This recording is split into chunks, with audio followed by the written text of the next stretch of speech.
Hi everyone, Anudeep this side from Admivo International Consulting, and today I'm going to tell you about what it takes to get into the US. Okay, so first of all, why USA, right? So USA has this cutting edge competition and top notch universities in terms of research, technology, and many more. And secondly, सबको पता है ये तो the Ivy Leagues. Why students want to go into the US is the Ivy Leagues, right? So अब आप लोग सोचोगे कि क्या लगता है what it takes to get into these Ivy Leagues or even the top universities, right? There is Harvard, there is Stanford, MIT. Like, what's the drill? So, first of all, I would like to tell you it's not just the academics of a student, but the overall profile. So, even if the student has lower academics, the overall profile matters a lot. By the overall profile, I mean their extracurriculums, their academics, and the skills which will get them into these top universities. Now, let's talk about the documentations which will represent your profile in front of the universities. These documentations are basically your essays, SOPs, and LORs, which should represent what the profile of a student looks like. Your essays should speak about you, right? So you might assume कि ma'am ये essays में क्या लगेगा और what should be the content. So basically just a two-page document portraying the profile, your extracurriculums, and yes, majorly what makes you a good leader. Because the top universities in USA hunts for world leaders, right? They want a person to be having leadership skills. These leadership skills should derive from within of a person. Maybe some small efforts, maybe in the schooling, maybe in the university, or else the NGO or social work.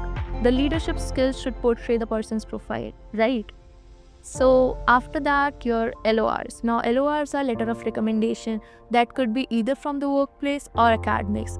The LOR should also align with the SOPs well, and the SOP should also speak the same story like your essays. So the documentation should also align with the course you're looking up for.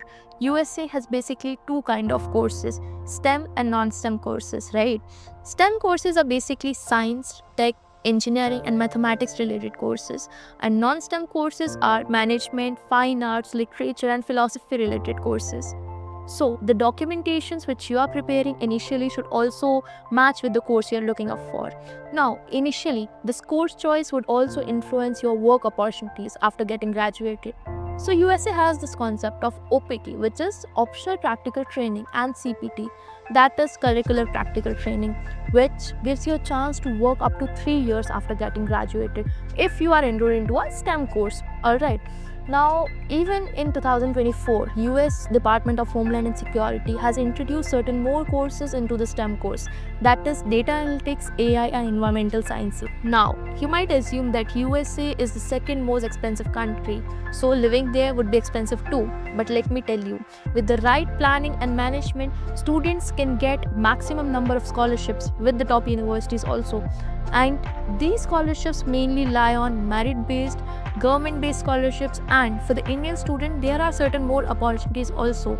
Let me tell you, universities like Arizona, Clark University even have India-focused scholarships with sums up to $20,000 per year for the Indian students. Now, summing up, you might assume, is it still worth it to go to the US or not, seeing the current situation, whether it is with Trump versus Elon Musk or deporting international students who went to the top universities like Harvard?